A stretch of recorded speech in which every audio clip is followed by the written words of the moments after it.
मारो हिवड़ो राजस्थान, मारो जिवड़ो राजस्थान, सबसू प्यारो राजस्थान, जगसू न्यारो राजस्थान। राजस्थान की रंग रंगीली संस्कृति ने पूरी दुनिया में अपनी अलग पहचान बनाई है। यहाँ का लोक संगीत सुनते ही पैरों में थिरकन होने लगती है। आज मैं आपको एक ऐसे ही शख्स से मिलवाने वाली हूँ जिसने अपने गांव का, अपने राज्य का, अपने देश का नाम पूरी दुनिया में रोशन किया है।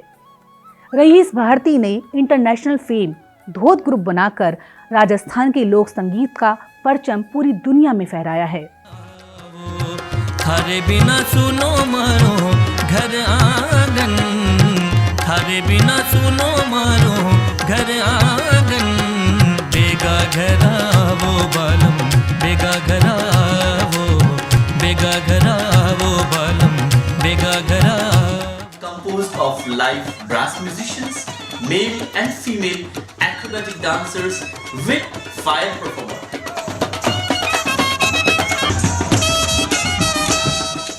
देखा जब से है तुझको जाने जा खो गया है मेरा जिया, देखा जब से है तुझको, देखा जब से है तुझको जाने जा खो गया है मेरा जिया।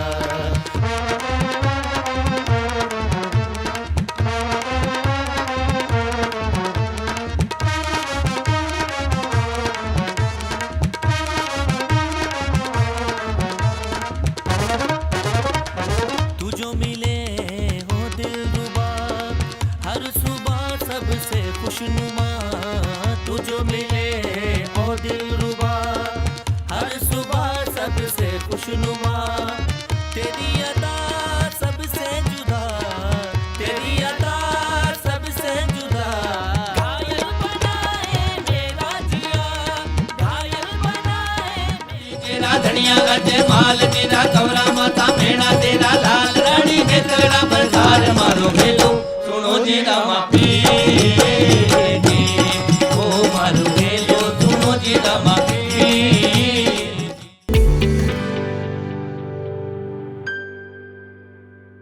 रईस जी का हम स्वागत करते हैं। रईस जी, बहुत बहुत स्वागत है आपका बातें राखी के साथ में। धन्यवाद राखी जी, और खासकर बातें राखी के साथ कार्यक्रम में आमंत्रित करने के लिए और इसका हिस्सा बनाने के लिए।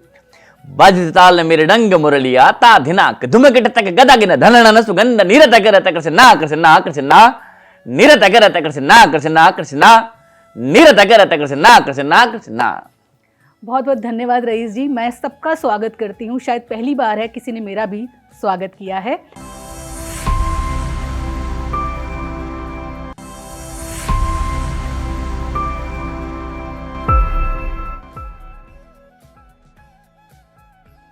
रईस जी, आप एक अच्छे कलाकार भी हैं, एक अच्छे इंसान भी हैं।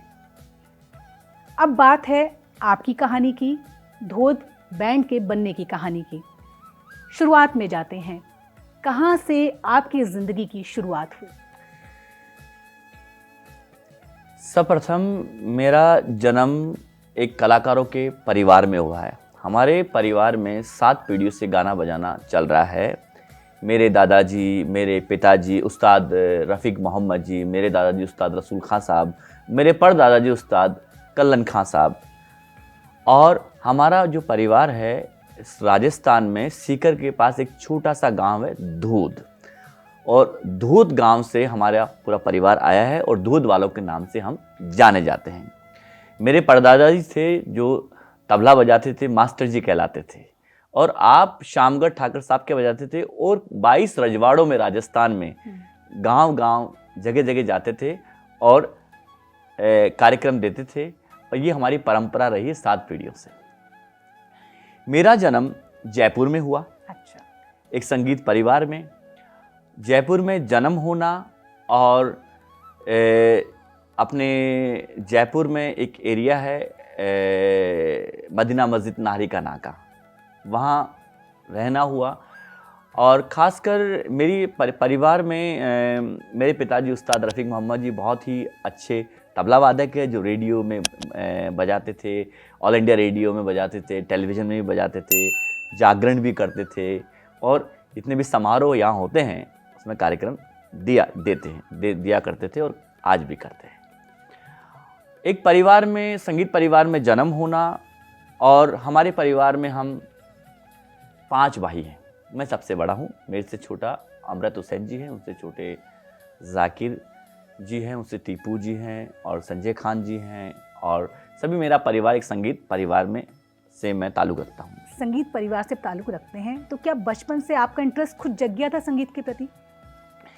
जी, हमारे यहाँ जब छोटे बच्चे होते हैं, जब गाना बजाना सुनते हैं, तो नॉर्मली सुनते सुनते ही उनकी जो रुचि होती है, जैसे हमारी आज के मॉडर्न टाइम में गेम्स खेलते हैं, जी, तो बच्चे, तो हमारा तो जो कलाकारों का जो परिवार है, तो देखते देखते एक रुचि होती है। पिताजी को सुनते हैं, चाचा जी को सुनते हैं, और बाकी के कलाकारों को बचपन सुनते, तो एक रुचि संगीत में बचपन से ही होती है।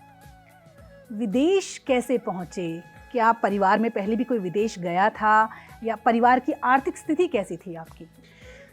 जी, खासकर जब मैं छोटा था तो बड़ा मुश्किल वक्त था हमारे लिए, हमारे परिवार के लिए, क्योंकि पिताजी, आप जानते कलाकारों का जीवन इतना आसान नहीं होता है। मेरे पिताजी, हम 5 भाई, 1 बहन थे, और पूरे दादाजी थे, दादी जी थे, पूरा परिवार था। तो कार्यक्रम करना, एक संगीत के साथ एक जीविका कमाना आसान नहीं था मेरे पिताजी के लिए। लेकिन मेरे पिताजी ने मुझे एक बहुत अच्छे स्कूल में एडमिशन करवाया। और एडमिशन का एक बहुत अच्छी कहानी है, क्योंकि जब मैं छोटा था तो मेरे पिताजी, तबला का एक कंपटीशन हुआ था यहाँ राजस्थान में, उस कंपटीशन में वो जीते। अच्छा। जब उन्होंने जीते तो उस समय पिताजी को 3,500-4 हज़ार रुपये की स्कॉलरशिप मिली थी। ओके। तो पिताजी ने जो स्कॉलरशिप थी उसको उन्होंने अपने पर्सनल यूज़ के लिए नहीं किया। उन्होंने सोचा कि मेरे परिवार में मेरा बेटा है, उसको मैं एक स्कूल में एडमिशन कराऊं।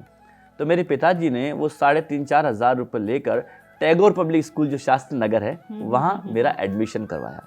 मेरे परिवार में, मेरे ख़ानदान में मैं पहला बच्चा होऊंगा जो इंग्लिश मीडियम TPS में मेरा एडमिशन हुआ, और सब मेरे पिताजी का आशीर्वाद उनकी था। सोच थी ना कि अगर बच्चे पढ़ेंगे अच्छा तो उनका एक अच्छा करियर भी बन सकता है, वो अच्छा आगे कर सकते हैं। बहुत अच्छी बात। जी, पिताजी ने जब एडमिशन करवाया, उसके बाद देखिए स्कूल फीस देना हर महीने, ये आसान नहीं था। तो हमारे परिवार में बड़ा आर्थिक स्थिति बहुत ख़राब थी। हम मदीनाबाद नारे के नाका में एक छोटा सा घर है, एक कमरा था, टीनों का मकान था, उसमें हम सब रहा करते थे। बारिश आती थी तो ऊपर से पानी टपकता था, और कभी तो खड्डे हो जाते, तो रात को उठकर वो रास्ते बनाते थे, पानी किधर से जाना है। और पानी की समस्या थी तो कभी हैंडपम्प से पानी परिवार के लाते थे, बिजली की समस्या थी, बहुत सारी समस्याएं थी उस समय। लेकिन मेरे पिताजी ने आशीर्वाद दिया, संगीत सिखाया, मेरे माताजी ने आशीर्वाद दिया, तो उसको मैं देखता था बचपन से। तो हमेशा मेरे अंदर एक दर्द था, जैसे कि एक बच्चा होता है, वो सोचता है कि मेरे पिताजी माताजी को मैं सुख दूं और उनके लिए अच्छा करूं। तो मैं बड़ा था तो मैं देखता था, कभी एक सुबह तो हमारे यहाँ सब्जी बन जाती थी, शाम का भरोसा नहीं था, तो सब्जी खाएंगे या क्या होगा, या खाने को मिलेगा या नहीं मिलेगा, सारी समस्याएं बहुत होती है कलाकारों की। तो ये हमेशा पीड़ा मेरे को सताती थी। जब मैं छोटा था तो हमेशा सोचता था क्यों ना मैं पढ़ाई करूं, मैं अच्छा बनूं, संगीत सीखूं, और मेरे परिवार की ये आर्थिक स्थिति, गरीबी को हटाऊं। तो ये हमेशा मैं कोशिश करता रहता था। और तो पढ़ता था TPS में, और TPS में जब पढ़ता था तो रामकृष्ण मिशन जो एक कंपटीशन हुआ था स्वामी विवेकानंद का, डिबेट कंपटीशन इंग्लिश, उसमें पूरे राजस्थान में फर्स्ट आया था मैं। क्या बात है, बहुत अच्छी बात है। इसी के साथ जब मैं छोटा था तो पिताजी तबला बजाते थे। एक बार क्या हुआ, कुछ पापा जी के स्टूडेंट्स आते थे, तो कभी फ्रांस से, जर्मन से वो आते थे, तो पापा उनको तबला सिखाया करते थे। ऐसे ही जब मैं छोटा था तो एक फ्रांसीसी स्टूडेंट आया, उससे मैंने बात की कि मैं भी विदेश जाना चाहता हूँ, ऐसा कुछ हो सकता है कि मैं बाहर जाऊँ, कुछ करूँ। तो उसने मेरे से बात करके बोला कि हाँ, एक काम कर सकते हैं, मैं आपके लिए एक इनविटेशन लेटर फ्रांस से भेज सकता हूँ, ताकि आप वहाँ आ सकते हैं, और आप वहाँ आएंगे तो मैं आपको मेरे घर पे रखूँगा, खाना खिलाऊँगा, लेकिन आपको अपने प्लेन टिकट का और वीज़ा फीस का इंतज़ाम करना पड़ेगा। उस समय जब हमारे पास शाम को सब्जी के पैसे नहीं थे परिवार में, तो एक प्लेन टिकट होना आज से 24-25 साल पहले असंभव बात थी। तो ये बड़ी समस्या रही। तो मम्मी से बात की, सब लोगों से बात की, तो हमारे मोहल्ले में किसी से बात कर प्राइवेट 15 रुपये सैकड़े पर प्लेन टिकट के पैसे ब्याज पे उठाए, वो लेकर और वीज़ा फीस के पैसे लेकर पहली बार मैं जयपुर से दिल्ली गया। दिल्ली अकेला गया तो मेरे एक दोस्त थे यहाँ, आशिक भाई, जो यहाँ जयपुर में, आज वो हॉलैंड में है। आशिक भाई वो मेरे दोस्त थे, तो उनसे पूछा, मैंने कहा आशिक भाई कैसे वहाँ तक जा सकते? बोला अपन हरियाणा की बस में चलेंगे, सुबह चलते हैं वहाँ। तो हम हरियाणा की बस में वहाँ बैठ, मतलब जयपुर से सीधा पहली बार जब निकले तो विदेश यात्रा के लिए ही निकले थे? नहीं, विदेश तो बाद में आएगा, पहले तो जयपुर से दिल्ली जाना हमारे लिए बड़ी बात थी, क्योंकि दिल्ली गया नहीं था। ओके।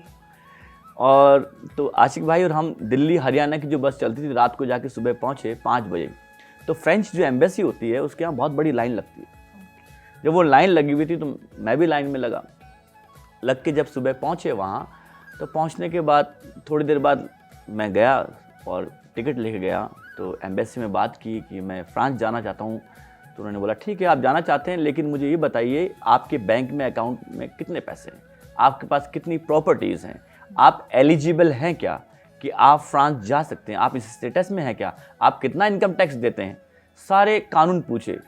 तो मेरे लिए तो वो असंभव बात थी, उनकी जो डिमांड थी उसको फुलफिल करना। तो ये उन्होंने कहा कि आपको वीज़ा नहीं मिल सकता। तो मैं बड़ा निराश हो गया। निराश होकर वापस दिल्ली से जयपुर आया। जयपुर आकर बिल्कुल मेरा आत्मविश्वास टूट गया था। वापस आके मैंने किसी से बात नहीं की, मैं घर पे जाके सो गया। सोने के बाद फिर सुबह उठा। फिर मैंने सोचा क्यों ना एक बार और प्रयास करता हूँ। तो मैंने, पहले टेलीफोन नहीं होते थे, एसटीडी हुआ करती थी मोहल्ले के अंदर। तो मोहल्ले वाले से, एसटीडी वाले से रिक्वेस्ट किया कि यार 1500 रुपये बाद में दे दूंगा, मुझे एक फ़ोन करना है विदेश। तो उस समय वो फ़ोन किया जिसने मुझे इनविटेशन लेटर भेजा था। वहाँ फ़ोन करके बोला, मैंने कहा आपने कहा था वीज़ा नहीं दिया है, मेरी ये समस्या है। तो उन्होंने कहा I could not do anything more, what you can do that you can try once more your luck. तो मैं फिर 4-5 दिन बाद वापस मैंने कहा एक बार प्रयास फिर करता हूँ। फिर मैं वहाँ गया दिल्ली दोबारा। उस दिन मेरा दिन बहुत ही शुभ था। जो काउंसलर वीज़ा लगाने वाला था उस दिन खिड़की पे खड़ा था। अच्छा। तो उसने बोला आप फ्रांस जाना चाहते हैं? मैंने कहा हाँ। क्यों जाना चाहते हैं? मैंने कहा मैं कलाकार हूँ, तबला बजाता हूँ, मैं चाहता हूँ कि वहाँ जाकर मेरे प्रस्तुति कार्य, तबले की प्रस्तुति दूँ, वहाँ जाना चाहता हूँ। बोला आप मुझे प्रूफ कर सकते हो कि आप कलाकार हैं? अब सभी लोग लाइन में लगे हुए थे, मैं खिड़की पे था, तो ना तो गाना सुना सकता क्योंकि मैं बजाता हूँ तबला, क्या करे। तो तबला मेरे पास नहीं, तबला पास था नहीं। तो मैंने देखा, मैंने बोला, फिर मैंने सोचा ऑन द स्पॉट, धीरदा कत कत घिन नग दे तागिन त्राण धागी तहते ता धीरदा करदा दिन दिन नाना दिन दिन। वो देखते ही वो हंसने लग गया, फ्रेंच था। बोला ब्रावो, वेरी गुड। उसने क्लैपिंग की। अपने असिस्टेंट को बोला कि इन्हें 3 महीने का वीज़ा दिया जाए। क्या बात है। इस तरह से मेरी 3 महीने का मुझे वीज़ा इशू हुआ।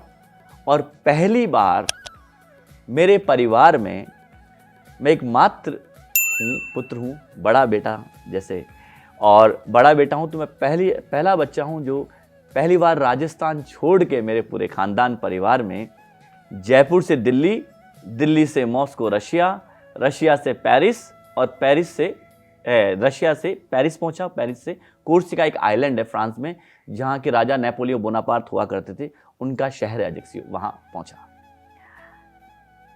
जो बच्चा टीम में रहता था, ब्याज पे पैसा उठा के गया पहली यात्रा पर, वो आज 115 देशों की यात्रा कर चुका है, 2500 शो कर चुका है।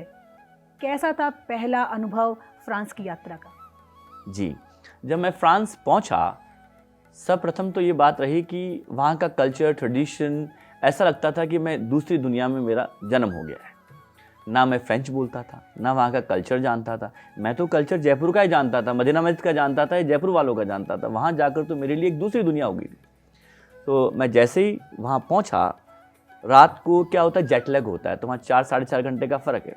तो मेरे जो था जहन के अंदर कि एवरीडे मुझे कुछ ना कुछ करना है और मुझे अच्छा करके भारत लौटना है। तो रात को करीब 2 बजे उठ गया मैं। इंडिया का जो जेट लैग था, क्योंकि इंडिया में 6-7 बज जाते, 2 बजे उठा तो मैं सोच रहा था कब सुबह हो।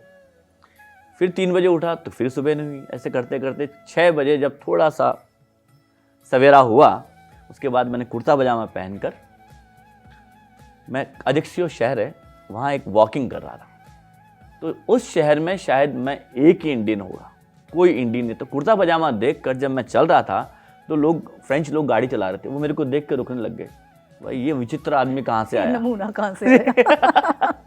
विचित्र आदमी कहाँ से आया? तो गाड़ियाँ देख रहे थे मेरे को, देख रहे थे। ऐसे करते करते मैं चलता गया। तो एक कैफ़े था वहाँ कैफ़े पर एक लेडी थी स्टेफनी नाम की। तो उसने देखा मुझे, बोला oh you are so handsome. मैंने कहा thank you, you looks like a prince. तो मुझे बहुत अच्छा लगा, would you like to have a coffee with me? Yes sure, why not. तो मैं उसके साथ बैठ गया। अब देखिए वो लेडी इतनी प्रभावित हुई, मुझसे पूछा आप क्या करते हैं? मैंने कहा मैं तबला बजाता हूँ, मैं राजस्थान से हूँ और हमारा परंपरा है गायन की, वादन की, हमारे परिवार में हमारा कल्चर भारत का ऐसा है। तो मेरी बात सुन के वो बहुत प्रभावित हुई। वो अंग्रेजी बोलती थी नसीब से उस समय, लोग अधिकतर फ्रेंच या कोर्सिकन भाषा बोलते हैं वहाँ। बात करते करते उसने जब प्रभावित हुई, उसने कहा कि अगर आप चाहें मैं एक जर्नलिस्ट हूँ। अच्छा, फर्स्ट डे ये बहुत अच्छा आपका लक आपका काम कर गया। जी, मैं जर्नलिस्ट हूँ, आप चाहें तो मैं आप पर एक आर्टिकल लिखना चाहती हूँ ताकि जितने भी कोर्सिका आइलैंड है वहाँ जितने भी कलाकार आर्टिस्ट आपको जानेंगे और इससे आपके लिए अच्छा होगा। अगर आप चाहें तो मैं आपके इंटरव्यू करता हूँ। क्यों नहीं, ज़रूर। तो आप ऐसा कीजिए, कल 10 बजे इसी समय आप यहाँ आएंगे। मैंने कहा नो प्रॉब्लम, मैं आता हूँ। तो फिर दूसरे दिन कुर्ता पजामा पहनकर तबला लेकर मैं वहाँ पहुँचा। एक फोटोग्राफर था, स्टेफनी जो जर्नलिस्ट थी, उन्होंने इंटरव्यू लिया और उस इंटरव्यू का जो टाइटल था वो था one Indian in the city, Rais Bharti धोध। और one Indian in the city एक बहुत ही फेमस फिल्म है फ्रांस में, एक इंडियन के ऊपर। तो उन्होंने टाइटल लिखा और पूरा मेरे बारे में लिखा, he looks like a Prince, I am so impressed by him, from Rajasthani art and culture and playing tabla. तो ये सब कुछ बड़ा आर्टिकल निकला। तो पूरे कोर्सिका आइलैंड में दूसरे दिन न्यूज़पेपर। अब जब मैं सवेरे उठा तो मैं बहुत खुश हुआ। जिसने मुझे होस्ट किया था, जो मुझे वहाँ बुलाया था रखने के लिए, मैंने उसको आर्टिकल दिखाया। मुझे पता नहीं था कि इस आर्टिकल से गलत होगा। जब आर्टिकल उसे दिखाया तो उसने कुछ नहीं बोला, उसका जो चेहरा था रेड हो गया, लाल हो गया, उसने कुछ नहीं बोला उसने, और मैं फिर निकल गया। जब मैं चल रहा था तो रास्ते में एक कैफ़े था वहाँ, तो कुछ मोरक्कन आर्टिस्ट, अल्जीरियन आर्टिस्ट, कुछ दरबू का एक इंस्ट्रूमेंट होता है और ऊद रबाब वो बजा रहे थे। जब उन्होंने मेरे को देखा, हाँ you are Indian artist, I have seen your article in the newspaper. तो मैंने कहा हाँ मैं ही हूँ। तो आइए प्लीज़, आप एक वहाँ चाय होती है, अरबी चाय बोलते हैं, मिंट की जो पुदीने वाली चाय होती है। तो उन्होंने कहा आप हमारे साथ पीजिए। चाय पीते वो बजा रहे थे, तो मैंने बोला तरबू का मुझे भी दो। उनका तरबू का इंस्ट्रूमेंट होता है, तो मैंने देखा तो तबला बजाते हैं, उनके लिए तरबू का ईजी होता है। तो तरबू का लेकर मैं उनके साथ बजाया थोड़ी देर। तो उनका जो रिदम था, जब उनके साथ थोड़ा बजाया तो वो बहुत खुश हुए। बोला क्या बात है। उन्होंने कहा आप चाहते हैं कि आज शाम को हमारा एक छोटा शो है डिस्को के अंदर, आप बजाएंगे हमारे साथ? मैंने कहा क्यों नहीं, ज़रूर से। उन्होंने शाम को एक कार्यक्रम रखा। डिस्को में कुर्ता पजामा मैंने पहन रखा था, कोर्सिका आइलैंड था, बीच किनारे था, सिर्फ मैं ही इंडियन था वहाँ। तो एक उनके लिए एक एक्सक्लूसिव कलरफुल पर्सन था और एक अनदर आइडेंटिटी। तो उनके साथ बजाया तो लोगों ने बहुत सराहा, बहुत अच्छा लगा उनको कार्यक्रम देखकर। तो रात को 4-5 बजे तक बजाकर जब मैं वहाँ से जाने लगा, उन्होंने उस समय मुझे 500 फ्रैंक दिए थे। 500 फ्रैंक एक कार्यक्रम के दिए थे, जो कि आज के शायद 10-15 हज़ार रुपये भारत के होते हैं मुझसे। वो दिए। वो देकर जब मैं 4-5 बजे, उन्होंने पूछा आप कहाँ रहते हैं, हमें एड्रेस बताइए। मैंने बताया वहाँ रहता हूँ। तो जैसे ही वहाँ पहुँचे तो गेट बंद था, उसमें लिखा हुआ था please come and take your stuff tomorrow, you have to find your own way. तो सुबह 4 बजे ना मेरे पास सोने की जगह थी, ना रहने की जगह थी, ना मुझे पता था मैं कहाँ जाऊँगा। भारत वापस जा नहीं सकता था क्योंकि ब्याज पे पैसे लेके आया था। फैमिली की हालत ख़राब थी भारत के अंदर। तो ये मेरे लिए एकदम। उनकी नाराज़गी की वजह पता चली थी? जी, खासकर क्या हुआ, जिसने मुझे बुलाया था उनकी सोच थी कि ये सीधा लड़का है राजस्थानी, मैं इनको एक वहाँ बीच होता है, वहाँ पर दुकानें वगैरह, मैं दुकानों पर कुछ सामान बेचूंगा और ये मेरा साथ देगा और वो जंकी था, मुझे पता नहीं था ये चीज़। तो ये और उसे पुलिस ढूंढ भी रही थी। और मैंने गलती ये की, जो न्यूज़पेपर में उन्होंने बताया, आप राजस्थानी लोग होते हैं, कोई हमें बोलते हैं उनका नंबर देना, तो मैं दे देते हैं अपन, वहाँ नहीं देते हैं किसी का नंबर, तो मैंने उसका नंबर भी दे दिया जो पूरे न्यूज़पेपर में आ गया नेक्स्ट दिन। तो इससे पुलिस जो वहाँ की थी वो उसको ले गई 3 दिन बाद। तो इस कारण ये बड़ा, अब मेरे पास सोने की जगह नहीं थी, तो मैंने जो मेरे को लेके गया उससे रिक्वेस्ट की, मैंने कहा आज हो सकता है कि आपके यहाँ सो जाऊँ मैं। बोला देखो बात इतनी हुई थी कॉन्सर्ट की, सोने की बात नहीं हुई, तो प्लीज़ आप अपना रास्ता देखिए। तो मैंने कहा अगर रात 3-4 घंटे अगर मैं सो जाता हूँ, बोला no I have my girlfriend, she will not allow me. मैंने कहा आपकी कोई रसोई में जगह होगी या कोई सोफ़ा होगा, वहाँ सो जाता हूँ। मैंने कहा नहीं, दैट्स इट, आपको कहाँ छोड़ना मुझे बताइए। अब मुझे दिन में जब मैं घूमा था तो मुझे कोर्सिका आइलैंड में एक बीच है वहाँ समुद्र किनारे, तो वही जगह पता थी, शहर भी नहीं जानता था, ना मेरे पास नंबर थे, टेलीफोन नंबर थे, कुछ नहीं था। तो उन्होंने मुझे वहाँ छोड़ा, बीच किनारे छोड़ दिया 5 बजे करीब, और 5 बजे तबला था, बीच था और मैं था, और वो 500 फ्रैंक थे मेरे पास। बड़ा वो रात बड़ी मुश्किल थी मेरे लिए सुबह तक। जैसे 7 बजे सवेरा हुआ, मैं धीरे धीरे तबला लेकर उसी कैफ़े पे वापस गया। वहाँ जाकर एक 5 शोकोला होता है, फ्रेंच जो टोस्ट टाइप होता है चॉकलेट के साथ, वो एक 5 शोकोला, पहला 5 शोकोला खरीदा और एक कॉफ़ी ली। वहाँ बैठा, धीरे धीरे सोचता रहा क्या करूँ क्या नहीं करूँ। सोचते सोचते जो जर्नलिस्ट थी, लेडी थी, उन्होंने अपना कार्ड दिया था मुझे। अब उस टाइम ना तो टेलीफोन थे, वहाँ टेलीफोन कैबिन होते थे, वहाँ से आपको कार्ड खरीदना होता है फिर लगाना होता है। ये भी मैं नहीं जानता था, तो किसी से पूछा मैं किसी को फ़ोन करना चाहता हूँ, क्या करें? तो उन्होंने मुझे बताया कि आप 50 फ्रैंक का ये कार्ड लीजिए, आप उससे फ़ोन कर सकते हैं। कैसे कर आके वहाँ पहुँचे और फिर कार्ड लगाया, उस लेडी को फ़ोन किया। मैंने कहा नमस्ते, कैसे? You must be happy, it was beautiful article. मैंने कहा मैं बिल्कुल भी खुश नहीं हूँ, आपके आर्टिकल के कारण आज मेरे पास सोने की जगह नहीं, मैं रोड पर हूँ, ना घर है ना कुछ है, क्या करूँ? बोला ऐसा क्या हुआ? मैंने कहा आपने आर्टिकल लिखा, मैं घर से बाहर हो गया। बताया उसको स्टोरी। तो मैंने कहा ऐसा हो सकता है मैं आपके घर पे सो सकता हूँ कुछ दिन के लिए? बोला no my husband will not allowed, ऐसा हो नहीं सकता। मैंने कहा मैं क्या करूँ, मेरे तो कुछ बहुत ज़्यादा समस्या हो गई। तो मैंने कहा मैं ऑफिस में हूँ, आप 3-4 घंटे वेट। आप कहाँ पर हो? तो मैंने बताया टेलीफोन कैबिन है, ये एक बिल्डिंग है, इसका नाम ये है, ला पोस्ट था वहाँ, वो बताया। जैसे ही मैं थोड़ी 3-4 घंटे बाद वो लेडी आई, मुझे लेके गई अपने घर पर। बोला सुला तो नहीं सकती? उसने कुछ खाना वाना खिलाया मुझे, सलाद वगैरह, जो फ्रेंच खाना होता है। और खाने की बहुत बड़ी समस्या थी, क्योंकि राजस्थान कभी छोड़ा नहीं, सलाद कभी खाया ना, कभी पिज़्ज़ा खाया जीवन में, ना पास्ताज खाया, ये सब वहीं डिस्कवर किया जाकर, क्योंकि हमारा परिवार था वहाँ, तो रोटी सब्जी ये बनती थी, पास्ता तो बहुत दूर था हम लोगों की। तो वहाँ जाकर जब पास्ता बना, उन्होंने क्या किया, स्टेफनी जो जर्नलिस्ट थी, उन्होंने कुछ लोगों को फ़ोन किया। वहाँ एक उनका दोस्त था सेबेस्टियन, वो कोई 1 महीने के लिए साउथ अमेरिका छुट्टी पे जा रहा था, तो उसका एक स्टूडियो था, छोटा रूम, वो खाली था।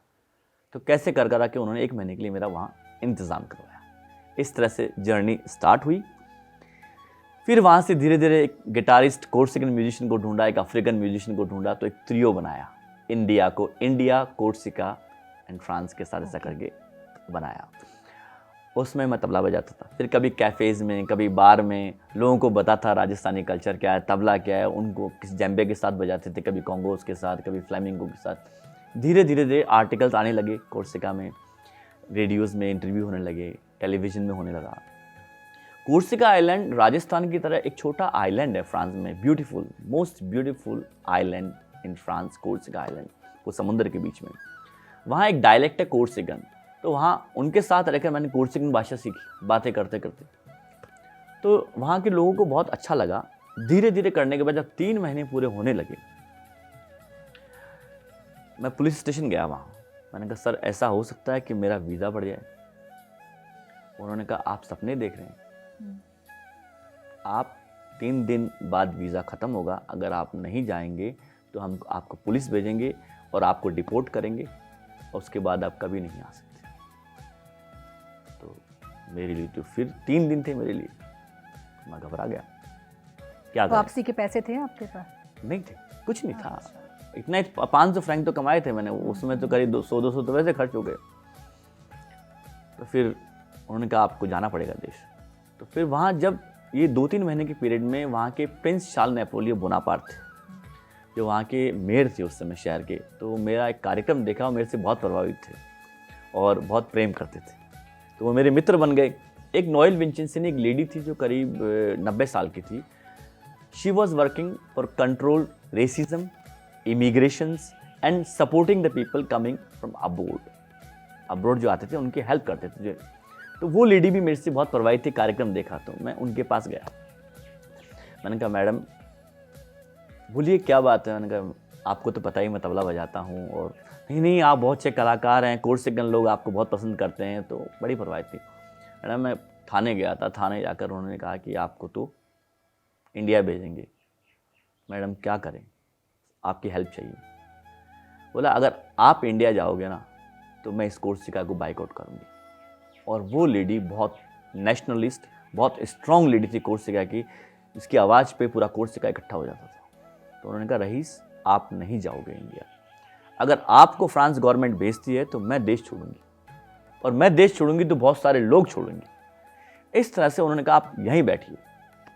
5-7 फ़ोन मिलाए बड़े बड़े स्टारों के, वहाँ के जितने भी डिपार्टमेंट, ऐसा कर कर उन्होंने प्रेस कॉन्फ्रेंस बुलाई। तो उसमें फ्रंट पेज पे आर्टिकल था मेरा, Rais Bharti is always welcome on our land Corsica, why the culture could not teach lesson to the administrations, why he could not be part of our culture. Here bring Rajasthani music, here bring tabla, and here bring new element to Corsican culture. इस तरह से पूरे Corsica से करीब 50 contracts भेजे, अलग अलग शहरों से बड़े बड़े स्टारों ने फैक्स भेजे।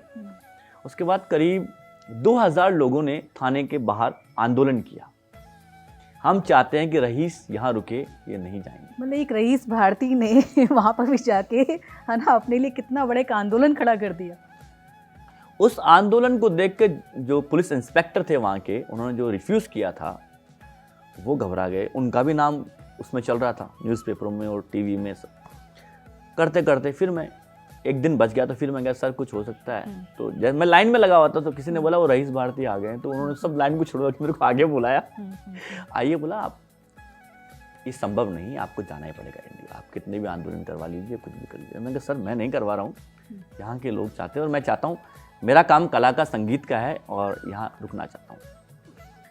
फिर जो मेयर थे वहाँ के प्रिंस शार्ल नेपोलियन, उनको फ़ोन किया। मैंने कहा सर, तो बोला मुझे आज का वक्त दो। तो उन्होंने फ़ोन किया पुलिस डिपार्टमेंट को, उन्होंने कहा आप कुछ भी कानून बनाइए, रईस नहीं जाना चाहिए। तो उन्होंने स्पेशली आर्टिस्टिक कल्चरल मुझे 1 साल का वहाँ का ग्रीन रेजिडेंस कार्ड दिया। अरे आपने एक नई शुरुआत कर दी, एक नया पाथ बना दिया जो आने वाले लोग थे उनके लिए भी। बहुत अच्छी बात है जी। इस तरह से सफ़र स्टार्ट हुआ। रईस जी, अपनी मिट्टी की खुशबू अपने साथ रखने के लिए शायद आपने अपने बैंड का नाम धोध रखा। कैसे सफ़र शुरू हुआ धोध का, इसके बारे में बताएं। जी, मेरे पूर्वज हैं जो धोध गांव से आए थे, उस्ताद रसूल खां साहब, उस्ताद कलन खां साहब और मेरे पिताजी उस्ताद रफ़ीक मोहम्मद जी, हम धोध वाले के नाम से जाने जाते हैं। धोध गांव को जिंदा रखने के लिए, इस गांव की जो हमारी परंपरा थी उसको आगे बढ़ाने के लिए, गांव के नाम पर, सीकर के पास जो गांव है धोध, इसके नाम पर धोध ग्रुप की स्थापना की गई। कौन कौन इसमें शामिल था, समूह कितने लोगों से शुरू हुआ, पहली प्रस्तुति कहाँ हुई, कैसा अनुभव था, इसके बारे में थोड़ा सा बताएं। जी, पहला जब मेरे पीड़ा ये थी कि मैं राजस्थान से अपने परिवार के जो कलाकार उनको लेके आए और हमारे जो कलाएं होती है, संस्कृति, उसको मैं आगे लेके जाऊं, क्योंकि बचपन से पीड़ा देखता था कि कलाकारों का जीविका चलना संगीत से बहुत मुश्किल था, आसान नहीं होता है, क्योंकि शादी ब्याह में बजाते हैं या कार्यक्रम में करते हैं। तो मैं सोचता था क्यों ना जिस देश में मैं आया हूँ फ्रांस में, मेरे समाज वाले, मेरे देश के लोग इसको एक्सपीरियंस कर सकें और इसको आगे बढ़ा सकें। इस तरह से पहली बार धोध ग्रुप की जब स्थापना हुई तो मेरे पिताजी उस्ताद रफ़ीक मोहम्मद जी को आमंत्रित किया और उस्ताद रमज़ान खां साहब जो धोध गांव के थे, मेरे ताऊ जी थे, बड़े पापा जी थे, उनको इनवाइट किया, जो हारमोनियम बजाते थे, बांसुरी बजाते थे और राजस्थानी फोक गायन करते थे। उसके बाद गोपाल सिंह खिची जी जो नगारा बजाते थे, राणा समाज से, यहाँ से जयपुर से, उनको लिया। मोहम्मद बिलाल अखेपुरा गांव से जो करताल बजाते थे, उनको आमंत्रित किया। और कमला सपेरा जो जोधपुर से डांस करती थी, उनको आमंत्रित किया। और मुंशी जी जो भवाई नर्तक थे, जो उनके पिताजी बालचंद जी थे, उनके जो सपुत्र थे मुंशी जी, उनको आमंत्रित किया। और अभी इस पिछले साल उनका स्वर्गवास भी हो गया। और 7 लोगों के साथ ये समूह बनाया धोत ग्रुप, और सभी को पहली बार राजस्थान से कोर्सिका आइलैंड के लिए आमंत्रित किया। क्या कहाँ थी पहली प्रस्तुति? पहली लोगों का रिस्पांस कैसा मिला? देखिए, मैं कोर्सिका आइलैंड में रहता था। कोर्सिका आइलैंड एक छोटा सा आइलैंड है फ्रांस के अंदर, बहुत खूबसूरत है। वहाँ लोगों ने राजस्थानी संगीत को नहीं देखा था। तो जो मेयर ऑफ द सिटी थे वहाँ के, प्रिंस चार्ल्स नेपोलियन, और वहाँ का सांस्कृतिक मंत्रालय जो कार्यक्रम का होता है, उन्होंने आमंत्रित किया था। जब उनको मैंने कहा कि मैं राजस्थानी धूत ग्रुप जो बनाया उनको आमंत्रित करना चाहता हूँ और यहाँ आपके यहाँ प्रदर्शन कार्यक्रम की प्रस्तुति देना चाहते हैं, तो इस तरह से आमंत्रित किया। कोर्सिका आइलैंड में अजक्सियो शहर में पहला कार्यक्रम था, और ये कार्यक्रम था वहाँ के कॉन्सर्ट हॉल कैलिस्ते में। तो पहली प्रस्तुति वहाँ हुई, उसके बाद अभी तक आप 115 देशों का जो सफ़र है वो तय कर चुके हैं। कैसा रिस्पांस मिलता है लोगों का? क्योंकि मैंने आपकी जो शो की क्लिपिंग देखी, अभी हमने अपने दर्शकों को भी दिखाई, बड़ा ग्रैंड होता है। मतलब ऐसा नहीं होता लोक संगीत है तो ठीक है, एक मंच पे छोटे से बैठ के गा बजा रहे हैं। आपका बड़ा एक ग्रैंड होता है, जो जैसे फिल्मों में देखते हैं, अवार्ड फंक्शन होते हैं। तो उस लेवल तक आप कैसे लेके गए धोत को? देखिए, धोत ग्रुप की स्थापना की उससे पहले बहुत सी समस्याएं मेरे जीवन में आई फ्रांस के अंदर। जैसे कि मेरा स्ट्रगलिंग टाइम था, तो मुझे कई बार कब्रस्तानों में सोना पड़ा, चर्चों में सोना पड़ा, सोने की जगह नहीं थी, बहुत मुश्किलात थी। मैं भाषा नहीं जानता था, वहाँ का कल्चर नहीं जानता था, परंपराएं नहीं जानता था। तो जब फ्यूजन्स ग्रुप्स मैंने बजाया, वहाँ कुछ आर्टिस्टों के साथ बजाया, जो गिटारिस्ट होते थे या सिंगर्स होते थे, कोर्सिकन स्टार्स थे या फ्रांस के स्टार थे। और इटाली में एक बहुत ही फेमस ऑर्केस्ट्रा द प्यासा विक्टोरिया था, जिसमें करीब वर्ल्ड के 35 कलाकार थे, और भारत की तरफ से मैं प्रतिनिधित्व करता था। तो बहुत कुछ सीखा वहाँ से, यहाँ के कल्चर में क्या करना चाहिए, किस तरह से प्रेजेंटेशन हो, एक इंटरनेशनल प्रेजेंटेशन हो, तो हर जो वहाँ के नॉर्मल लोग हैं उनको ये संगीत सरलता से समझ आए। तो ये हमेशा ये बहुत सारे इंस्पायरेशंस मेरे अंदर आई और देखा। और बहुत मुश्किलात के बाद जब धीरे धीरे जब मैं फ्रांस में प्रसिद्ध होने लगा, लोग जानने लगे मेरी कला को, तो मैं जो सोचता था कि धीरे धीरे जब मुझे एक्सपीरियंस हुआ, वहाँ के कलाकारों के साथ काम कर कर बहुत कुछ सीखा, कल्चर के बारे में, ट्रेडिशन के बारे में, प्रेजेंटेशन कैसे होती है, किस तरह से शो करना चाहिए, ये सब कुछ वहाँ से प्रेरणा मिली, सीखा, बहुत प्रयास किया, मुश्किलात का सामना किया। उसके बाद जब मैंने धोत ग्रुप की स्थापना की, जब धोत ग्रुप को आमंत्रित किया, तो वहाँ आने के बाद हमने प्रैक्टिस की, रिहर्सल की, और वहाँ के बहुत बड़े कॉन्सर्ट हॉल में कार्यक्रम पहली प्रस्तुति दी अजक्सियो शहर में। उसके बाद एक फेस्टिवल नोमाद था बस्तिया वहाँ कोर्सिका में, वहाँ प्रस्तुति दी। 3-4 कॉन्सर्ट थे हमारे। हमें 2.5-3 महीने का वीज़ा मिला था सब कलाकारों को। तो एक छोटा सा घर था वहाँ, किसी दोस्त से कहा मुझे आप प्लीज़ ये छोटा सा घर मिले, उसमें सब लोग हम रहते थे। जब वहाँ पहुँचा और सबको जब देखा, मैंने मुंशी जी को देखा, मेरे पिताजी को देखा, उस्ताद रमज़ान खान साहब को देखा, गोपाल सिंह जी को, बिलाल को देखा, इनका जो मोटिवेशन था विदेश आकर, और जब हमने कार्यक्रम दिया राजस्थान का, लोगों ने उसे बहुत सराहा, उनको बहुत अच्छा लगा। उन्होंने पहली बार राजस्थानी गायन, नृत्य और वादन देखा। तो लोगों को लगता था कि ये कहाँ से आ गए हैं, लेकिन उनको जो हमारा जो रिदम है, जो गायन शैली है, जो हमारी वेशभूषा है, इससे बहुत ही प्रेरित हुए। तो मुझे लगा यार करना चाहिए हमें। और हमारे जो कलाकार थे धोत ग्रुप, उनका भाई साहब आप कीजिए, हम सब साथ हैं और राजस्थान का नाम करेंगे हम सब। इस तरह से प्रेरणा मिली, और फिर मैंने धीरे धीरे कारवान शुरू हुआ, और करते करते फिर फ्रांस के कई शहरों में कार्यक्रम देने लगे, कोर्सिका में देने लगे, इटाली में देने लगे, इंग्लैंड में देने लगे, आयरलैंड में। इस सफ़र शुरू हुआ इस तरह से। आपने कई इनोवेशन भी इसके अंदर किए हैं, जैसे अभी आपने कहा आपने बहुत कुछ सीखा था। आपने ऐसा नहीं सिर्फ राजस्थान की संगीत था, उसमें आपने जहाँ जहाँ आप रहे उनके कुछ एलिमेंट को भी उसमें आपने शामिल किया, ऐसा कुछ था? जी बिल्कुल। देखिए, खासकर धोत ग्रुप जब हम कार्यक्रम देते हैं, वो पूरा पारंपरिक होता है, ट्रेडिशनल होता है। इसमें लोक गायन, वादन और लोक नृत्य होता है। उसके साथ जो स्टाइल है जो हमने ऑन क्रिएट किया है, जो वहाँ के पब्लिक है, नॉर्मल पब्लिक को अंडरस्टैंड हो सके, स्टेजिंग है, बैठने का अंदाज है। जो विदेश में जो लोग होते हैं, हमारे जो पब्लिक होती है, वो हमारी भाषा में नहीं समझती, बोली में नहीं समझती है। लेकिन मेरा मानना है जो रिदम होता है पूरी दुनिया का एक होता है, जो हमारे भाव होते हैं, एक्सप्रेशन होते हैं, पूरी दुनिया में एक होते हैं। उन भावों को लेकर, वादन को लेकर कलाकार सुरीले हैं, सुर एक होता है पूरी दुनिया में।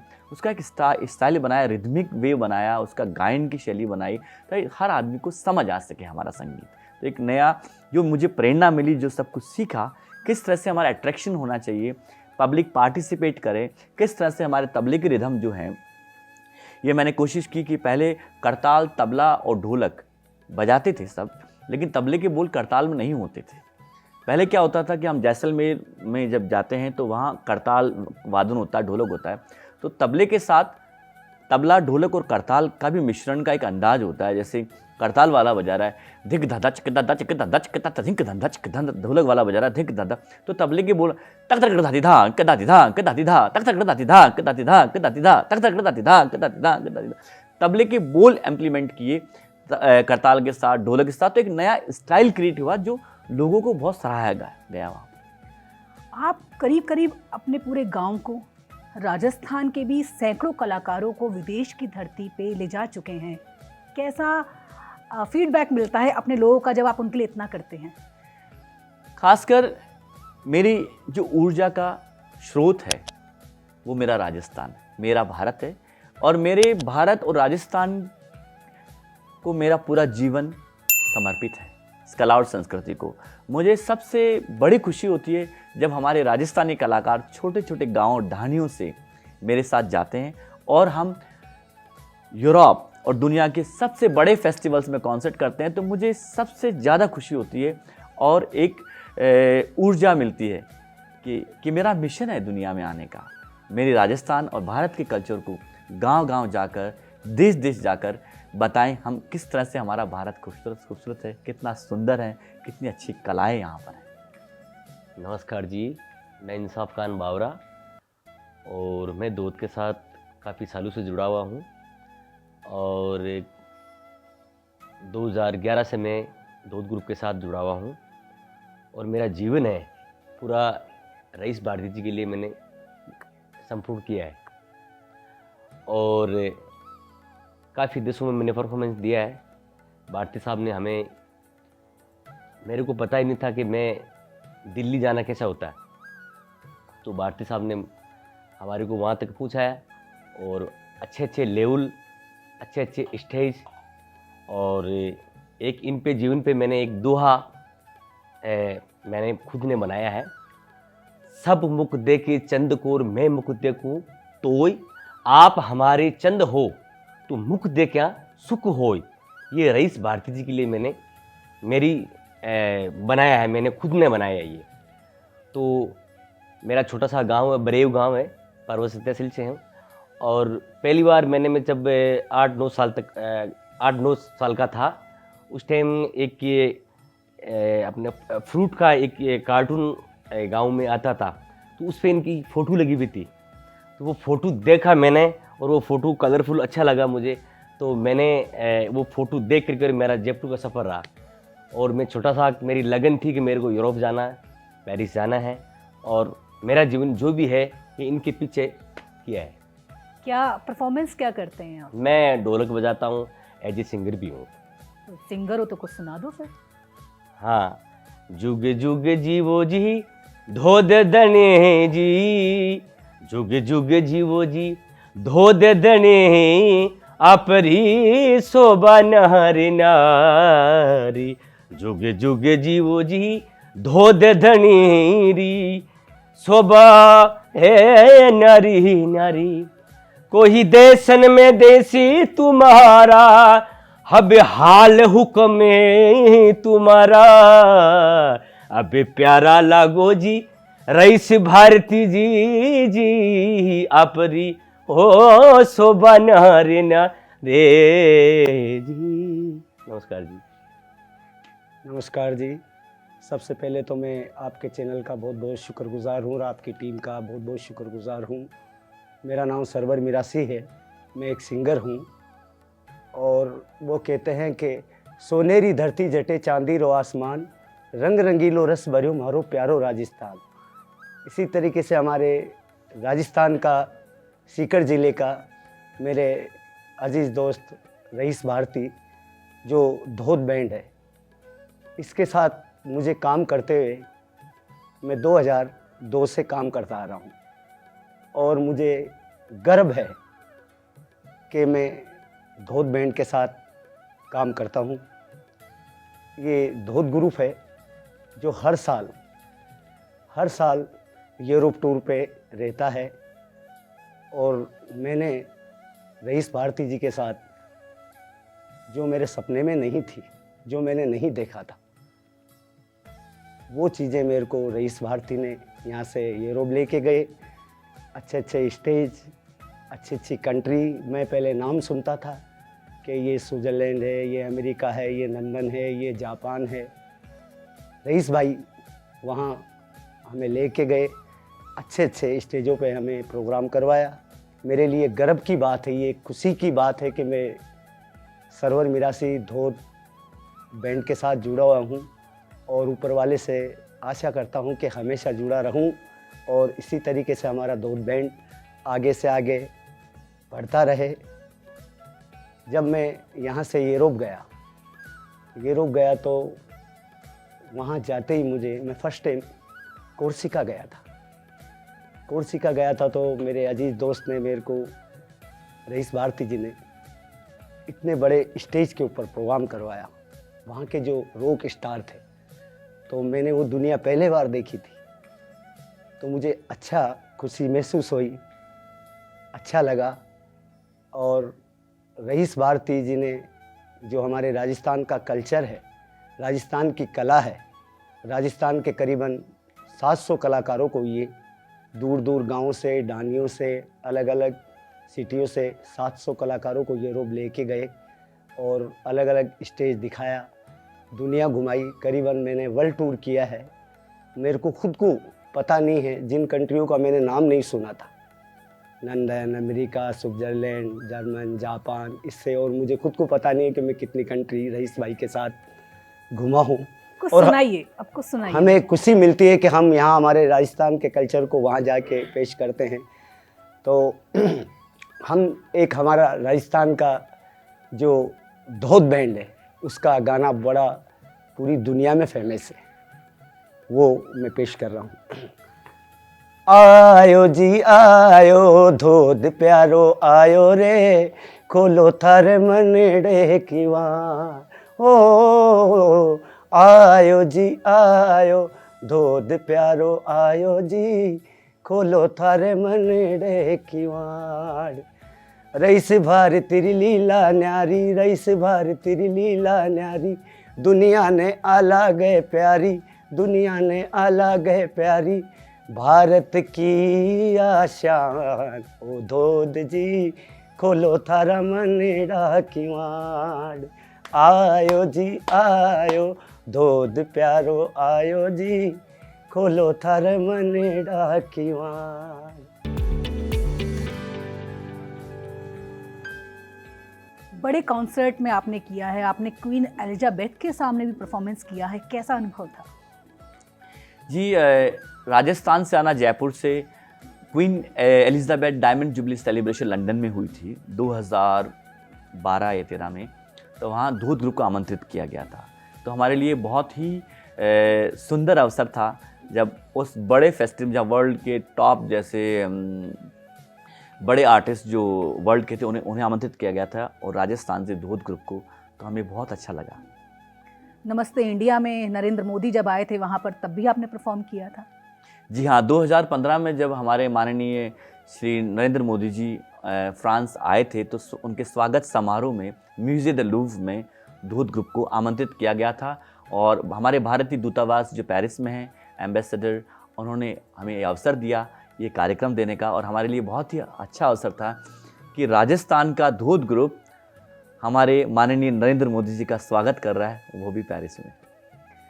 डिज्नीलैंड बच्चों के लिए सबसे पसंदीदा जगह होती है ना। जी। वहाँ पे उनका डिज्नी, लेकिन वहाँ पे जो शो होते हैं वो भी बड़े एक्स्ट्रा ऑर्डिनरी होते हैं। वहाँ पर आपने करीब 4 महीने, मेरे को लगता है, आपने जी। शो किया था जी। और पूरे 4 महीने में करीब 50 लाख लोगों ने आपका लाइव शो देखा था। जी, देखिए क्या हुआ, डिज्नीलैंड जो पेरिस है, वहाँ डिज्नीलैंड में कार्यक्रम देना एक हिंदुस्तानियों के लिए ये बहुत ही बड़ा चैलेंज है।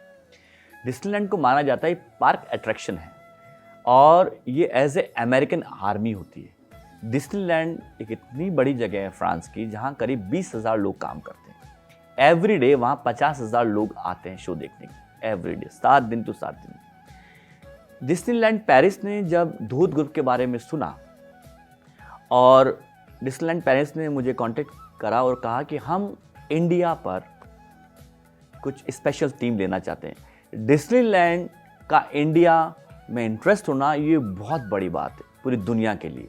ये पहली बार हुआ था इतिहास में। उन्होंने जब कांटेक्ट किया, मुझे कहा कि हम चाहते हैं कि आप, बहुत बड़ी मीटिंग हुई हमारे डिज्नीलैंड में, तो उन्होंने कहा कि हम चाहते हैं भारत पे कुछ करना चाहते हैं, तो आप बताइए क्या करना चाहिए, और कुछ स्पेशल करना चाहते हैं जो आज तक कभी नहीं हुआ। हमें बॉलीवुड करना चाहिए, हमें क्या करना चाहिए। तो कुछ सोचा समझा, फिर मैंने कहा मैं चाहता हूँ कि कुछ ऐसा करें जो आज तक कभी नहीं हुआ। और मेरा जो जीवन है, मैं हमेशा, मेरा ये रहता है कि जो हमारी लोक कलाएं हैं, जो कलाकार यहाँ रहते हैं, उनको एक स्टेज दिया जाए, उनको एक मंच दिया जाए, ताकि जो लोक कलाएं वो जिंदा रहें। क्योंकि आज मॉडर्नाइजेशन सिस्टम चल रहा है, आप देखिए सीडी चालू करते हैं, आप 50 लोग डांस करने लग जाते हैं। लेकिन जो लोक कलाकार हैं, लोक कलाएं कैसे जिंदा रहेगी? जो लाइव म्यूजिशियंस करते हैं, लाइव की तो बात ही और होती है। और अगर हम इन लाइव कलाकारों को प्रोत्साहन नहीं देंगे तो ये कलाएं कैसे कंटिन्यू करेगी? तो ये मेरे हमेशा रहता है और मैं हमेशा डिफेंड करता हूँ लोक कलाकारों को। इस सोच को लेकर मैंने कहा क्यों नहीं, आप मुझे थोड़ा समय दीजिए। फिर डिज्नीलैंड के जो कलाकार, जो बड़ी टीम थी, उनको मैंने कहा आप राजस्थान आइए। डिज्नीलैंड को भारत आमंत्रित करना, ये भी बहुत बड़ी बात। तो पूरी टीम को आमंत्रित किया डिज्नीलैंड पेरिस को मैंने, कि आप जयपुर आए। और मैंने कहा मैं चाहता हूँ कि आप राजस्थान पे काम करें, बॉलीवुड पे ना करके हाँ, राजस्थान पे काम करें। राजस्थान पे काम करें। उनका ठीक है, और भगवान का आशीर्वाद है, सब वहाँ पर प्रेम करते हैं, आशीर्वाद देते हैं। तो फिर मेरे साथ पूरी टीम यहाँ आई। फिर मैं सोचता था, देखिए राजस्थानी लोक गायन है, वादन है, ये तो हम पेश करते आए हैं करीब पिछले 20 वर्षों से, तो मैं कुछ नया किया जाए। तो मैं सोचता था हमेशा, जब मैं यहाँ राजस्थान आता था, तो जिससे हम ढोल बजाते हैं, जो राणा समाज के लोग हैं, वो हमेशा शादी ब्याह में बाहर जाते हैं, या तो बैंड वाले होते हैं या ढोल वाले, तो ढोल वाले बाहर बजाते हैं, वो बजा के जो इनाम देते हैं वो लेके चले जाते हैं। ये हमारी परंपरा रही शादी ब्याह की। तो मैंने कहा सोचा क्यों नहीं ये जो ढोल वादन है हमारे जो बजाते हैं राणा समाज के लोग, अलग जो लोग, इसको कुछ नया बनाया जाए। इस तरह से करीब 100 ढोल वाले राणा समाज से और अलग लोगों को सबको इकट्ठा किया, और सिर्फ ढोल के ऊपर उन एक टेंट लगवाया यहाँ पर जयपुर में, उनका सबको ऑडिशन किया गया, पूरी टीम मेरे साथ में। तो करीब 100 लोगों को बुलाया और वहीं खाने बनवाए, वहीं जो अपने सब कुछ करवा के और उनका इंटरव्यू लिया। तो मैं चाहता था ढोल वाले जो कलाकार, यंग जनरेशन से, खासकर जो 19 से 25 साल की उम्र के जो नवयुवक हैं, उनको एक नया रास्ता दिखाया जाए, ताकि इसे एक नया सम्मान मिले और एक नई दिशा मिले हमारे देश के लोग। इस तरह से जो 100 कलाकारों को बुलाया और उसमें से करीब 40 से 50 कलाकारों का सिलेक्शन किया, जो बेस्ट था, उनको प्रिपेयर किया इंटरनेशनल स्टेज के लिए। इस तरह से सबको मैं ढोल वालों को डिज्नीलैंड पेरिस लेके गया। और करीब 40 से 50 लोग हम गए वहाँ पर। और डिज्नीलैंड में शो करने का मतलब ये होता है कि आपको गलती करने का कोई हक नहीं है वहाँ।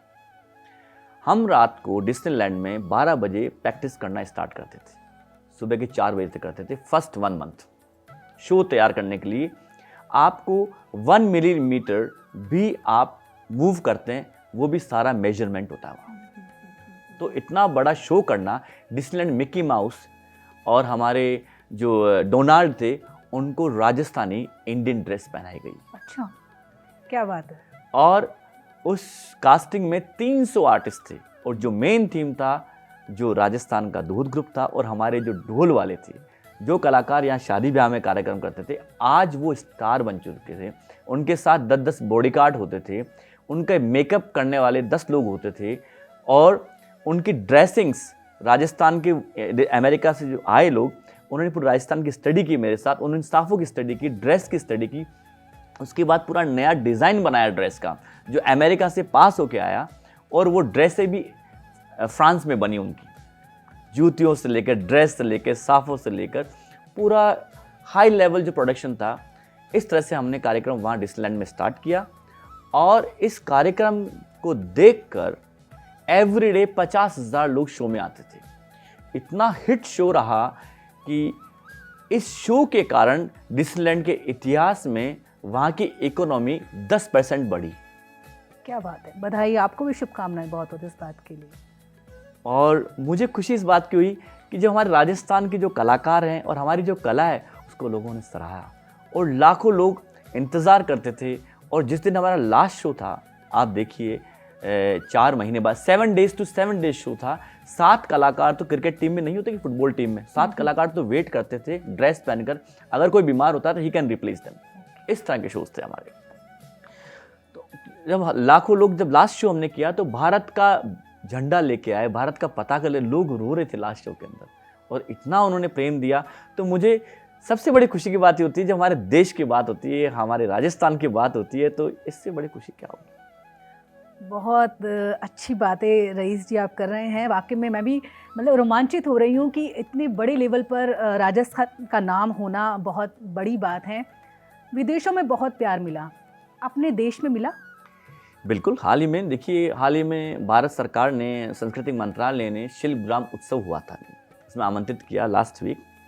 वहाँ कार्यक्रम किया, और उस कार्यक्रम में पूरे भारतवर्ष से 250 कलाकार थे। तो उनका फाइनल जो था, धरती धोरारी मेरे नेतृत्व में हुआ, और हमारे राजस्थानी कलाकारों ने मिलकर, ब्रास बैंड ने मिलकर ये कार्यक्रम दिया।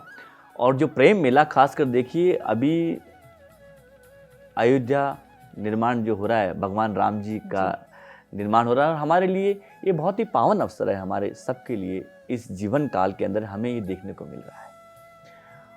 और इस पावन अवसर का जश्न मनाने के लिए धोद ग्रुप के कलाकारों ने जो शिल्पग्राम उत्सव है, वहाँ राम जी का भजन गाया।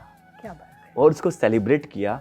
तो करीब 20,000 लोगों ने हमारे साथ गाया, और इतना प्रेम दिया और इतना सराहा। तो हमें, हमारे पूरी दुनिया में हम कार्यक्रम करते हैं, we are doing 100 concerts per year around the world, लेकिन जो आनंद हमारे देश में आता है और हमारे राजस्थान में आता है, और जो मारवाड़ी बोलबा में आवे, वो दुनिया में खटई को नहीं आवे। क्या बात है।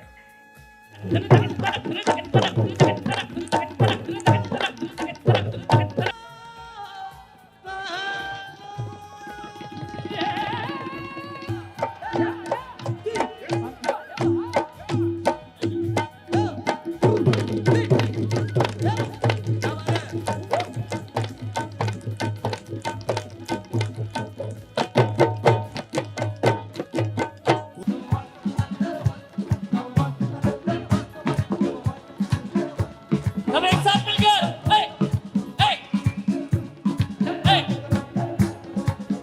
आवाज नहीं आ रही उदयपुर, एक साथ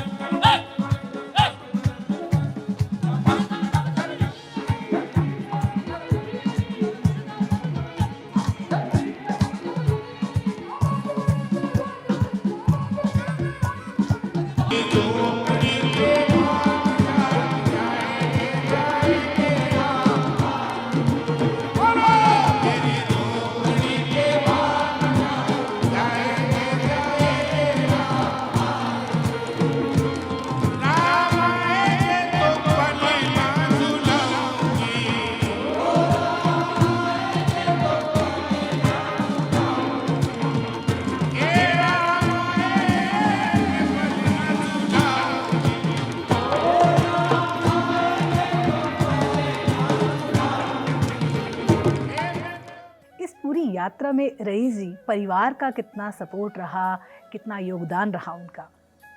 खासकर देखिए मेरे पिताजी ने हमेशा आशीर्वाद दिया, हमेशा प्रोत्साहन दिया। मेरे पिताजी का बहुत बड़ा आशीर्वाद है। मेरी माताजी ने, खासकर मेरी माताजी एक ट्रेडिशनल पारंपरिक है, वहाँ जो छोटे से गांव से आई है, रोडू जो गांव, वहाँ से मेरी माताजी है। लेकिन माताजी ने उस हमारी गरीबी हालात में भी मुझे पढ़ाया, मुझे तैयार करती थी और जो भी होता था खाना बना के देती और जैसे बच्चों का पालन किया। तो मेरे माताजी का बहुत बड़ा आशीर्वाद रहे। मेरे माताजी मुझे स्कूल भेजती थी, प्रेरणा देती थी, बेटा अच्छा करना है। उसके बाद मेरे परिवार के सभी हैं और बचपन में मेरे भाई हैं, उन्होंने पूरा साथ दिया पूरे जीवन में। और जहाँ भी हम कार्यक्रम करते थे तो मेरे छोटे भाई अमृत हुसैन जी बहुत अच्छे तबला वादक हैं, संजय खान जी बहुत ही सुरीले गाते हैं, टीपू खान जी बहुत अच्छे कलाकार हैं। मेरे पूरा परिवार हमेशा मेरे साथ रहा है, उन्होंने हमेशा सहयोग दिया है। और आज तक पूरा परिवार के कारण और मेरे समाज के, मेरे मित्र हैं, मेरे समाज के जो लोग, उन्होंने हमेशा मुझे आशीर्वाद दिया। आज उनके सबके प्रोत्साहन के कारण, उनके आशीर्वाद के कारण और जितने भी कलाकार हैं पूरे राजस्थान में, गाँव में, ढाणियों में, जैसलमेर, बाड़मेर, शेखावाटी, सब ने आशीर्वाद दिया और सब ने मुझे मेरी हिम्मत बढ़ाई। आज सबके कारण आज मैं प्रयास कर रहा हूँ और मैं चाहता हूँ आप सबके आशीर्वाद से इस प्रयास को हमेशा जारी रखूँ। आपने अपने सांगीतिक परिवार की परंपरा को आगे बढ़ाया। मैंने सुना है आपके सुपुत्र भी आपकी राह पर हैं। जी हाँ, मेरा पुत्र है आफरीदी भारती जो तबला बजा रहा है और हाल ही में अभी 7-8 महीने की विदेश यात्रा करके आया। उसका पहली यात्रा थी फ्रांस के लिए और जब 15 साल की उम्र में था तो पिछले साल कार्यक्रम के लिए उज्बेकिस्तान जो भारतीय दूतावास उन्होंने आमंत्रित किया था। तबला सीख रहा है पापा से, मेरे पिताजी उस्ताद रफ़ीक मोहम्मद जी से, उनकी देख रेख में जैसे हमारी परंपरा चलती है, जैसे हमने सीखा है मेरे पिताजी से। और मैं सोचता हूँ ये हमारे लिए बहुत ही गर्व और बहुत ही लकी है कि हमारे घर में मेरे पिताजी उस्ताद रफ़ीक मोहम्मद जैसे, मेरे चाचा जी सलीम अहमद जी जैसे हम सब और भाई और बच्चों को सिखा रहे हैं, इस पीढ़ी को आगे बढ़ा रहे हैं। और मेरे छोटे भाई अमृत हुसैन जी, उनके बेटे अनुराग हुसैन जी और अरमान और बाकी के मोहिन, ये सब बच्चे सीख रहे हैं, उस पीढ़ी को आगे बढ़ा रहे हैं। और उन यंग जनरेशन को देख के बहुत खुशी होती है कि हम चाहते हैं कि हमारी एक परंपरा है, चलती रहे।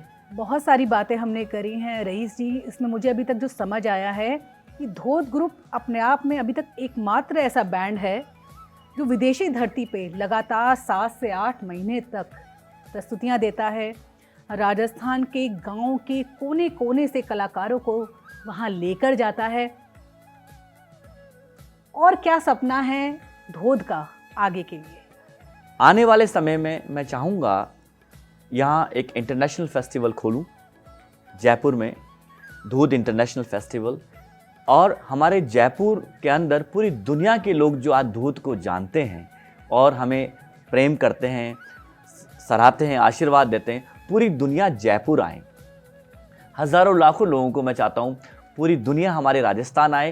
तो जैसे कि हमेशा मैं जाकर देश देश, गांव गांव, ढंड केसरिया बालम आओ न पधारो हमारे देश, सबको गांव देश देश जा जाकर नूता देते हैं कि हमारे देश आइए। राजस्थान कितना खूबसूरत है, अजमेर कितना खूबसूरत है, पुष्कर कितना खूबसूरत है, हमारा जयपुर गुलाबी नगरी कितना खूबसूरत है। तो मैं चाहता हूँ ये फेस्टिवल, इंटरनेशनल फेस्टिवल खोलना, पूरी दुनिया के लोग यहाँ आएँ और यहाँ के जो कलाकार हैं उनके लिए खासकर कुछ ऐसा करूँ कि जो हमारी लोक कलाएँ वो विलुप्त ना हो, लुप्त ना हो और इसको आगे बढ़ाएं। कलाकारों के लिए कुछ अच्छा करें ताकि जो कलाकार मेरे साथ गए हैं, जिन्होंने विदेश यात्राएं किए, बहुत अच्छे कलाकार, कुछ बुजुर्ग कलाकार हैं, ताकि वो आने वाली पीढ़ियों को शिक्षा को दे सकें, इसको संजो के रख सकें। उनके लिए कुछ इंटरनेशनल लेवल पे अच्छा करूं और भारत के लेवल पे कुछ अच्छा करूं ताकि उनका जीवन में एक अच्छा एक रास्ता बने। उनका कहते हैं जो बुढ़ापे का समय है वो अच्छा निकले और हमारे नवयुवकों को एक नई प्रेरणा मिले। मैं अच्छा से अच्छा करना चाहूँगा और हमारे कलाकारों के लिए जितना हो सके उनको आर्थिक स्थिति अच्छी हो। मेरा अगला आपसे यही कहने का मैं पूछना भी चाह रही थी आपसे कि राजस्थान की संस्कृति को आप विदेशों में लेके गए, यहाँ के कलाकारों की वहाँ पे कला का प्रदर्शन भी हुआ, लेकिन का जो जीवन स्तर है वो कितना सुधरा है? आपके साथ जो लोग जाते हैं उनके परिवारों की आर्थिक स्थिति कितनी सुदृढ़ हुई है, उसके बारे में कुछ बताइए। जी, खासकर आप देखिए जैसे जयपुर महाराजा ब्रास बैंड है, ब्रास बैंड हमेशा शादी ब्याह में बजाता है, वो कलाकार विदेश गए। खासकर ये हुआ कि छोटे छोटे गाँव से दाने जिन कलाकारों को लेके गया था, आज उनकी पहचान बनी है। वहाँ जाने के बाद उन्हें ये पता चलता है, उनके लिए opening gate to the world होता है, उनका दिमाग खुलता है, उन्हें पता चलता है कि हम स्टेज पर परफॉर्मेंस कैसे करना चाहिए, क्या करना चाहिए। आज उनकी पहचान बनी है।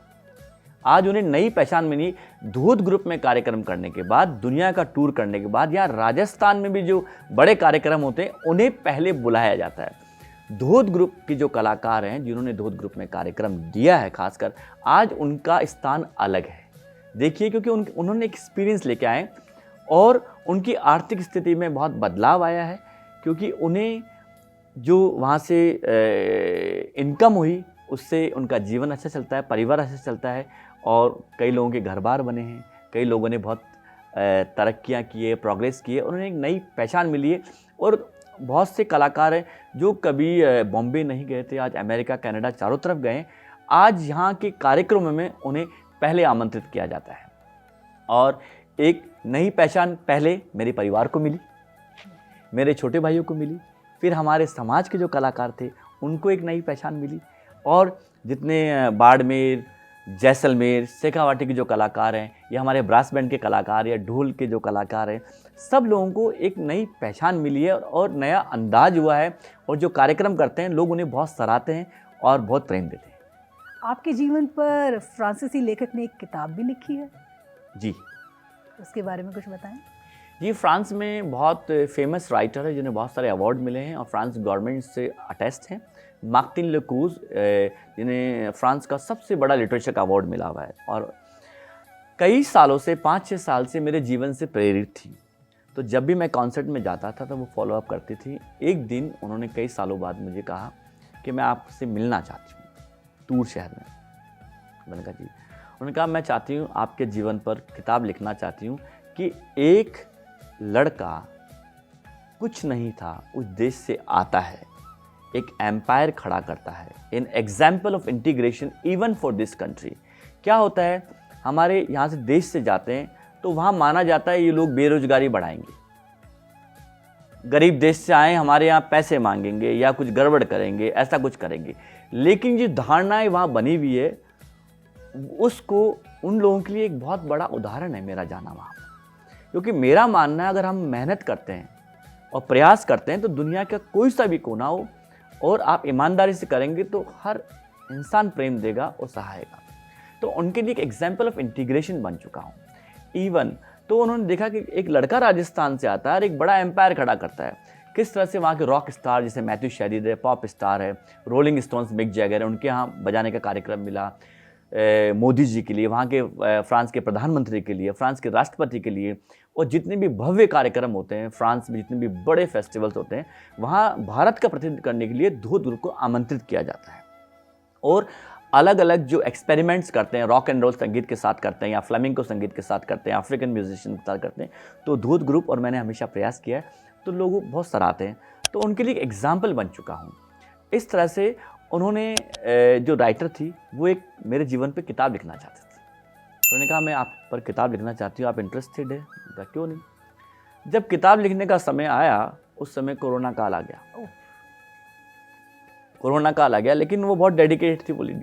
तो कोरोना काल में करीब 8 महीने तक एक गार्डन में वो लेडी बैठती थी और सब कुछ पूछती थी, किस तरह से मैं आया, मेरा जीवन, परिवार, राजस्थानी कल्चर, ट्रेडिशन, हमारे यहाँ के ऐतिहासिक मॉन्यूमेंट्स, किस तरह से हमारी परंपराएं हैं, हमारी वेशभूषा, हमारा जो भोजन है, किस तरह का कलर है, क्या कल्चर है, क्या हमारे राजपूत ट्रेडिशंस हैं।